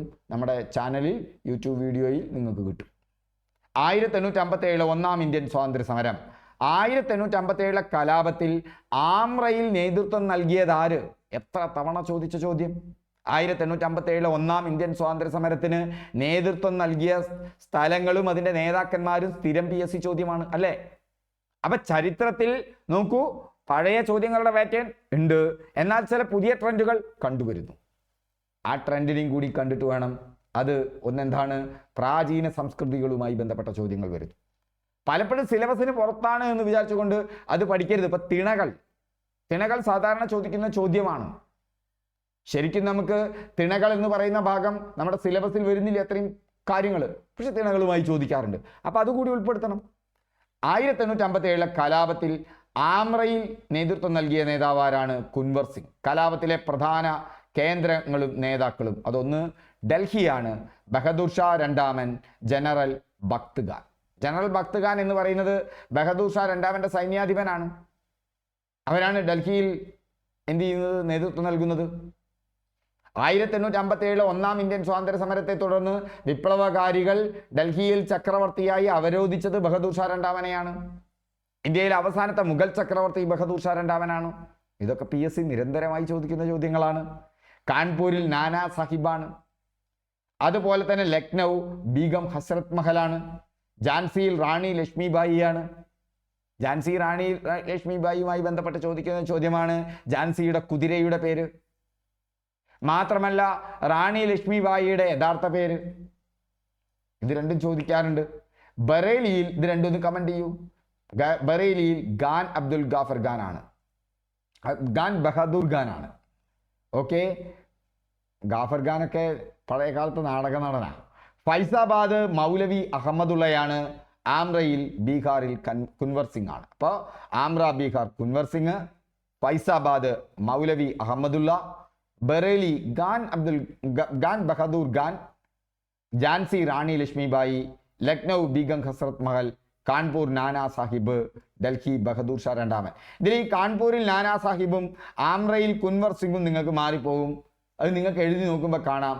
അപ്പം നിങ്ങൾ അതുകൊണ്ടാണ് ഞാൻ പറയുന്നത്, നിങ്ങളൊരു വൈറ്റ് പേപ്പറിൽ നിങ്ങളുടെ നോട്ട് റെഡിയാക്കിയതിന് ശേഷം വേറൊരു ദിവസം നിങ്ങൾ നോട്ടിൽ ഈ കലാപകാരികളും അവരുടെ സ്ഥലങ്ങളും എടുത്തെഴുതാൻ നോക്കുക. അപ്പം ചില മിസ്മാച്ചുകൾ കാണാം. ആ മിസ്മാച്ചുകൾ കണ്ട് നിങ്ങൾ തിരിച്ചു നോക്കുമ്പോൾ നിങ്ങളത് പിന്നീട് മറന്നു പോകാനുള്ള സാധ്യത കുറവാണ്. ഒരേ ദിവസമല്ല ഇത് ചെയ്യേണ്ടത്, വ്യത്യസ്ത ദിവസങ്ങളിലാണ് ചെയ്യേണ്ടത്. ഇതിന് മാത്രമല്ല, മറ്റെല്ലാ കാര്യങ്ങൾക്കും. കലാപത്തിൻ്റെ കാരണങ്ങൾ. 1857 ഒന്നാം ഇന്ത്യൻ സ്വാതന്ത്ര്യ സമരത്തിന് ദീർഘകാലത്തെ കാരണങ്ങളുമുണ്ട്, പൊടുന്നനെയുണ്ടായ കാരണങ്ങളുമുണ്ട്. ഇത് SCERT ടെക്സ്റ്റ് ബുക്കിൽ വിശദമായി പറയുന്നത് കൊണ്ട് തന്നെ PSC പരീക്ഷകളിൽ ആവർത്തിച്ചു വരുന്നൊരു ചോദ്യമാണ്.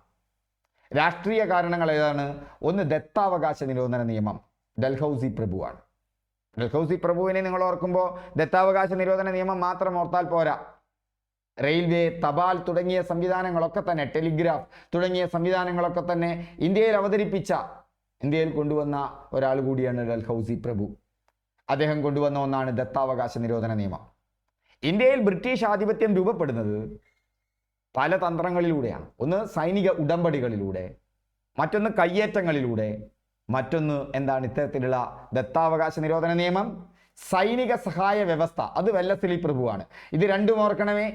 ഇത് രണ്ടും വളരെ വിശദമായി പുതിയ പാഠഭാഗങ്ങളിലുണ്ട്. അപ്പോൾ ദത്താവകാശ നിരോധന നിയമം ഡൽഹൌസി പ്രഭു, സൈനിക സഹായ വ്യവസ്ഥ വെല്ലസ്ലി പ്രഭു, നാനാ സാഹിബിന്റെ പെൻഷൻ നിർത്തലാക്കി.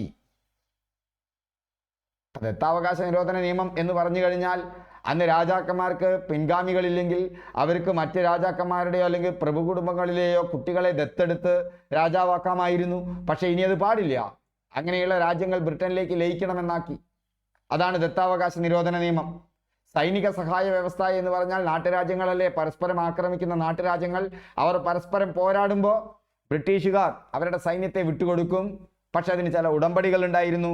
അത് ആ രാജ്യത്തിൻ്റെ നികുതി പിരിവിനെ അടക്കം ബാധിപ്പിക്കുന്ന ഉടമ്പടികളായിരുന്നതാണ് സൈനിക സഹായ വ്യവസ്ഥ, നാനാ സാഹിബിൻ്റെ പെൻഷൻ നിർത്തലാക്കൽ. ഇങ്ങനെ പല ഘടകങ്ങൾ ബ്രിട്ടീഷുകാർക്കെതിരെയുള്ള വിരോധം ഇന്ത്യൻ ജനതയിലാകെ പടരുന്നതിന് കാരണമാകുന്നുണ്ട്.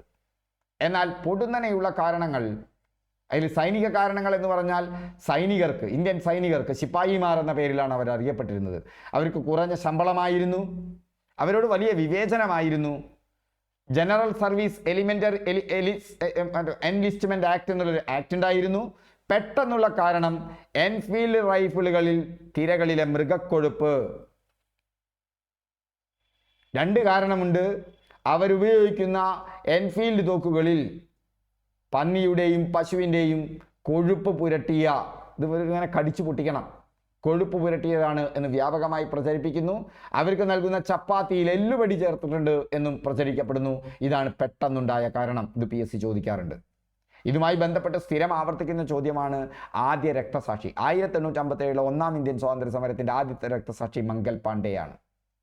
കലാപം ആരംഭിച്ചത് മീററ്റിലാണ്. ചോദിക്കാറുണ്ട്, ഡേറ്റും ചോദിക്കാറുണ്ട്. 1857 മെയ് 18. ഇതൊക്കെ SCERT ടെക്സ്റ്റ് ബുക്കിൽ വ്യക്തമായിട്ടുണ്ട്. പ്രതീകങ്ങൾ ചുവന്ന താമരയും ചപ്പാത്തിയുമാണ് 1857 ഒന്നാം ഇന്ത്യൻ സ്വാതന്ത്ര്യ സമരത്തിന്റെ പ്രതീകം എന്ന് പറയുന്നത്. ഏതൊക്കെയാണ്? താമര അത് സൈനികരുമായി ബന്ധപ്പെട്ടതാണ്, ചപ്പാത്തി ഗ്രാമീണരുമായി ബന്ധപ്പെട്ടതാണ്. കലാപത്തിന്റെ ഫലങ്ങളും വളരെ പ്രധാനപ്പെട്ടതാണ്. ഈസ്റ്റ് ഇന്ത്യ കമ്പനി ഭരണം അവസാനിച്ചു. 1600 ബ്രിട്ടീഷ് ഈസ്റ്റ് ഇന്ത്യ കമ്പനി സ്ഥാപിച്ചു. അങ്ങനെ ബ്രിട്ടീഷുകാർ ഇന്ത്യയിൽ കച്ചവടത്തിനെത്തുന്നു. സൂറത്തിൽ പാണ്ഡികശാല ആരംഭിക്കുന്നു. ഇന്ത്യയിലെ പ്രധാനപ്പെട്ട തീരപ്രദേശങ്ങളിലൊക്കെ തന്നെ ബ്രിട്ടീഷുകാരുടെ ആധിപത്യം വരുന്നു, തുറമുഖങ്ങളിലൊക്കെ തന്നെ. അങ്ങനെ 1757 ബ്രിട്ടീഷ് രാജ് ആരംഭിക്കുകയാണ്. കച്ചവടത്തിന് വന്ന ബ്രിട്ടീഷുകാർ 1757 ഒന്നാം പ്ലാസി യുദ്ധത്തിൽ, ആ പ്ലാസി യുദ്ധത്തിൽ സിറാജുദ് ദൗളയെ പരാജയപ്പെടുത്തി. ബംഗാളിൽ നിന്ന് തുടങ്ങുന്നു. 1757 കൃത്യം 100 വർഷം കഴിയുമ്പോഴേക്കും 1857 സൈനിക നടപടികളിലൂടെ, ആക്രമണങ്ങളിലൂടെ, സൈനിക സഹായ വ്യവസ്ഥ, ദത്താവകാശ നിരോധന നിയമം തുടങ്ങിയ തന്ത്രപ്രധാനമായിട്ടുള്ള നടപടികളിലൂടെയെല്ലാം ബ്രിട്ടീഷുകാരുടെ സാമ്രാജ്യം ഇന്ത്യ മൊത്തം വ്യാപിക്കുന്നു. അതിനെതിരെയുള്ള ചെറുത്തുനിൽപ്പാണ് 1857 ഒന്നാം ഇന്ത്യൻ സ്വാതന്ത്ര്യ സമരം. ആ 1857 ഒന്നാം ഇന്ത്യൻ സ്വാതന്ത്ര്യ സമരത്തോടു കൂടി ഈസ്റ്റ് ഇന്ത്യ കമ്പനി 1600 സ്ഥാപിച്ച ഈസ്റ്റ് ഇന്ത്യ കമ്പനിയിൽ നിന്നും ഭരണം ബ്രിട്ടീഷ് ഗവൺമെന്റിന്റെ കയ്യിലെത്തുന്നു 1858. 1858 ഗവൺമെന്റ് ഓഫ് ഇന്ത്യ ആക്ട് അതുകൊണ്ട് തന്നെ പ്രധാനമാണ്. അതുപോലെ പ്രധാനമാണ് 1935 ഗവൺമെന്റ് ഓഫ് ഇന്ത്യ ആക്ട്. അത് കഴിഞ്ഞാൽ പ്രധാനമുള്ളതാണ് ഇന്ത്യൻ ഇൻഡിപെൻഡൻസ് ആക്ട്. ഈ 3 ആക്ടുകൾ നിങ്ങൾ ഓർത്തിരിക്കണം. 1858 ഗവൺമെന്റ് ഓഫ് ഇന്ത്യ ആക്ട്, അതോടുകൂടി ബ്രിട്ടീഷ് ചക്രവർത്തിയുടെ നേരിട്ടുള്ള ഭരണത്തിലായി മാറുകയാണ് ഇന്ത്യ. അതോടുകൂടി അതുവരെ ഗവർണർ ജനറൽ എന്നറിയപ്പെട്ടിരുന്ന പദവി വൈസ്രോയി ആയി മാറി. അതുവരെ ഗവർണർ ജനറലാണ് ആ പദവി അറിയപ്പെട്ടിരുന്നത്. അതുവരെ അത് വൈസ്രോയി ആയി മാറി. അതുവരെ ഗവർണർ ജനറൽ ആയിരുന്ന 1857 ഒന്നാം ഇന്ത്യൻ സ്വാതന്ത്ര്യ സമരത്തിന്റെ കാലത്തെ ഗവർണർ ജനറൽ ആരാണെന്ന് ചോദിച്ചാൽ അത് കാനിങ് പ്രഭുവാണ്. പക്ഷെ 1858 ഗവൺമെന്റ് ഓഫ് ഇന്ത്യ ആക്ട് പ്രകാരം ഗവർണർ ജനറൽ മാറി. അത് ബ്രിട്ടീഷ് ചക്രവർത്തിയുടെ പ്രതിനിധിയായ വൈസ്രോയി ആയി മാറുന്നു. അതേ ഗവർണർ ജനറൽ തന്നെയാണ് വൈസ്രോയി എന്നുള്ള പദവിയിലേക്ക് മാറുന്നത്. സോ 3 ചോദ്യത്തിന് ഒരു ഉത്തരമാണ്. കണക്ട് ചെയ്ത് ഓർമ്മിച്ചു വെക്കാം. 1857 ഒന്നാം ഇന്ത്യൻ സ്വാതന്ത്ര്യ സമയത്തെ വൈസ്രോയി അത് ആരാണ്? കാനിങ് പ്രഭുവാണ്. ബ്രിട്ടീഷ് ഇന്ത്യയിലെ അവസാനത്തെ ഗവർണർ ജനറൽ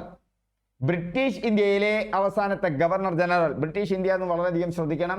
സ്വാതന്ത്ര്യാനന്തര ഇന്ത്യയിൽ ഗവർണർ ജനറൽ ഉണ്ടായിട്ടുണ്ട്. ഓക്കെ, ബ്രിട്ടീഷ് ഇന്ത്യയിലെ അവസാനത്തെ ഗവർണർ ജനറൽ അത് ആരാണ്? അതും കാനിങ് പ്രഭുവാണ്. എന്നാൽ അതുമായി ബന്ധപ്പെട്ട മറ്റൊരു ചോദ്യം എന്താ വരിക? ബ്രിട്ടീഷ് ഇന്ത്യയിലെ ആദ്യത്തെ വൈസ്രോയി അത് ആരാണ്? ആദ്യ വൈസ്രോയി കാനിങ് പ്രഭുവാണ്. ഇനി മറ്റ് 2 വൈസ്രോയിമാരും കൂടി നിങ്ങൾ ഓർക്കണം. അതാരാണ്? ദത്താവകാശ നിരോധന നിയമം ഡൽഹൌസി പ്രഭുവാണ്. സൈനിക സഹായ വ്യവസ്ഥ വെല്ലസ്ലി പ്രഭുവുമാണ്. ഇതോർത്തു വെക്കണം. അങ്ങനെ അത് കണക്ട് ചെയ്ത് വെക്കുക. ഇനി മറ്റൊരു ഭാഗം വരാറ് ചെറുത്തുനിൽപ്പുകളുമായി ബന്ധപ്പെട്ടതാണ്. ആദ്യകാല ചെറുത്തുനിൽപ്പുകൾ. താഴെ കൊടുത്തിരിക്കുന്ന സംഭവങ്ങൾ കാലഗണന അനുസരിച്ച് ക്രമപ്പെടുത്തുക. സന്യാസി കലാപം, പഴശ്ശി കലാപം, കുറിച്യലഹള, സന്താൽ കലാപം. ഈ കാലഗണന പ്രകാരം രേഖപ്പെടുത്തുക എന്ന് പറയുന്നത് 2021 ശേഷമുള്ളൊരു ട്രെൻഡാണ്. പ്രസ്താവന ടൈപ്പ് ചോദ്യങ്ങൾ വന്നതിനുള്ള ട്രെൻഡാണ്. പക്ഷേ ഒരു ചരിത്ര ബോധമുള്ള ഒരാൾക്ക് ചിലപ്പോൾ വർഷങ്ങൾ അറിഞ്ഞിരിക്കണേ, ഇതിൻ്റെയൊക്കെ വർഷങ്ങളും ചോദിക്കും. അപ്പം ആദ്യകാല ചെറുത്തുനിൽപ്പുകൾ, ഒരുപാട് ചെറുത്തുനിൽപ്പുകളുണ്ട്. ഇതിന് മുന്നേ ഒരു വീഡിയോ ക്ലാസ്സിൽ ഞാൻ അത് വിശദമായി പറഞ്ഞിട്ടുണ്ട്. വീണ്ടും അതിലേക്ക് നമ്മൾ തിരിച്ചു വരും. സന്യാസി കലാപം, പഴശ്ശി കലാപം, കുറിച്യലഹള, സന്താൽ കലാപം. കലാപങ്ങളുടെ കാലക്രമം നോക്കണം. സന്യാസി കലാപം 1770കളിലാണ്, ബംഗാളിലാണ്. മഞ്ജുഷ ദേബി ചൗധുരാണി. സന്യാസി കലാപവുമായി ബന്ധപ്പെട്ട് നിങ്ങൾ ഓർക്കേണ്ട ഒരു നോവലുണ്ട്, ബന്കിം ചന്ദ്ര ചാറ്റർജിയുടെ ആനന്ദമഠം. നമുക്ക് വരാം, ഡീറ്റെയിൽ ആയിട്ട് പഠിക്കണം. അപ്പൊ സന്യാസി കലാപം എന്ന് പറയുന്നത് 1770കളിലാണ്, ബംഗാളിലാണ്. ഇത് ബ്രിട്ടീഷുകാർക്കെതിരെയുള്ള ചെറുത്തുനിൽപ്പാണ്. മജ്നൂഷ ദേബി ചൗധുറാണി. ആ പേരുകൾ ഒരു തവണയേ ചോദിച്ചിട്ടുള്ളൂ. പക്ഷേ സന്യാസി കലാപം എവിടെയാണെന്ന് ചോദിക്കാറുണ്ട്. സന്യാസി കലാപം പ്രമേയമാക്കി രൂപീകരിക്കപ്പെട്ട നോവൽ ഏതാണെന്ന് ചോദിക്കാറുണ്ട്. പഴശ്ശി കലാപം കേരളത്തിലാണ്. പഴശ്ശി കലാപം 2 ഘട്ടങ്ങളായാണ് നടക്കുന്നത്. നമുക്കിപ്പോൾ തന്നെ പഠിക്കാമത്. 1793 മുതൽ 1805 വരെയാണ്. വയനാട് മലബാറാണ്. കേരളവർമ്മ പഴശ്ശിരാജയാണ്. പഴശ്ശി കലാപം കഴിഞ്ഞാൽ നമ്മൾ ഓർക്കേണ്ടത് കുറിച്യലഹളയാണ്. ദക്ഷിണേന്ത്യയിലെ ഏക ഗോത്രവർഗ കലാപമാണ്. ഇന്ത്യയൊട്ടാകെ ഗോത്രവർഗക്കാർ ബ്രിട്ടീഷുകാർക്കെതിരെ നടത്തിയ പോരാട്ടം പ്രസിദ്ധമാണ്. ആ പോരാട്ടങ്ങളിൽ ദക്ഷിണേന്ത്യയിൽ ഒരൊറ്റ ഗോത്രവർഗ കലാപമേ ഉള്ളൂ. അത് കുറിച്യലഹളയാണ്. അത് കേരളത്തിലാണ്. 1812ലാണ്. വയനാടാണ്. രാമൻ നമ്പി. സന്താൽ കലാപം 1855 to 56 രാജ്മഹൽ കുന്നുകളിലാണ്. സിദ്ധു മുർമു, കാനോ മുർമു, അവരുമായിട്ട് ഓർക്കണം. ദ്രൗപദി മുർമു, നമ്മുടെ രാഷ്ട്രപതിയെ, അവരും സന്താൽ വിഭാഗത്തിൽപ്പെട്ടതാണ്. അപ്പോൾ ഈ കൊല്ലങ്ങൾ, ഇതുമായി ബന്ധപ്പെട്ട കൊല്ലങ്ങൾ, ഏത് പ്രദേശം എന്നുള്ളത് വളരെ പ്രധാനപ്പെട്ടതാണ്. അതിൽ സന്യാസി കലാപവുമായി ബന്ധപ്പെട്ട ചില പ്രത്യേക വസ്തുതകൾ PSC പരീക്ഷകളിൽ സ്ഥിരമാണ്. ഒന്ന്, കൊല്ലം സ്ഥിരം ചോദിക്കും. ബംഗാളാണെന്ന് ചോദിക്കും. ബംഗാൾ ക്ഷാമം, ബംഗാളിൽ കടുത്ത ക്ഷാമം പടർന്നു വരുന്നു. കടുത്ത നികുതി, തീർത്ഥാടന നിയന്ത്രണങ്ങൾ, ഇതിനെതിരെ മഞ്ജുനു ഷാ, ചിരാഗ് അലി PSC പരീക്ഷകളിൽ പ്രത്യക്ഷപ്പെട്ടിട്ടുണ്ട്. ഭവാനി പതക് പ്രത്യക്ഷപ്പെട്ടിട്ടുണ്ട്. ദേബി ചൗധുറാണി പ്രത്യക്ഷപ്പെട്ടിട്ടുണ്ട്. ഇവരായിരുന്നു നേതാക്കൾ. പക്ഷേ ഏറ്റവും കൂടുതൽ തവണ ഇതുമായി ബന്ധപ്പെട്ട ചോദ്യം സന്യാസി കലാപം എവിടെ നടന്നു, സന്യാസി കലാപത്തിന്റെ കൊല്ലം ഏത് എന്നുള്ളതിനേക്കുള്ള അപ്പുറത്തായി വളരെയധികം ചോദിച്ച ചോദ്യമാണ് ഏത്? ബങ്കിം ചന്ദ്ര ചാറ്റർജിയുടെ ആനന്ദമഠം നോവലിന്റെ പശ്ചാത്തലമാണ് സന്യാസി കലാപം. ആ സന്യാസി കലാപം പശ്ചാത്തലമാക്കിയാണ് ആനന്ദമഠം എന്ന നോവൽ രചിക്കപ്പെടുന്നത്. അതിലെ ഗാനമാണ് വന്ദേ മാതരം. വന്ദേ മാതരം എന്നുള്ള ദേശീയ ഗീതം ഈ നോവലിൽ നിന്നാണ്. ഇത് അടിച്ചമർത്തിയത് വാറൻ ഹേസ്റ്റിംഗ് ആണ്. പഴശ്ശിക്കലാപങ്ങൾ 2 ഘട്ടമായാണ് 1793 മുതൽ 1805 വരെ. നേതാവ് കേരളവർമ്മ പഴശ്ശിരാജയാണ്. വിശേഷണം കേരള സിംഹം. സർദാർ KM പണിക്കർ.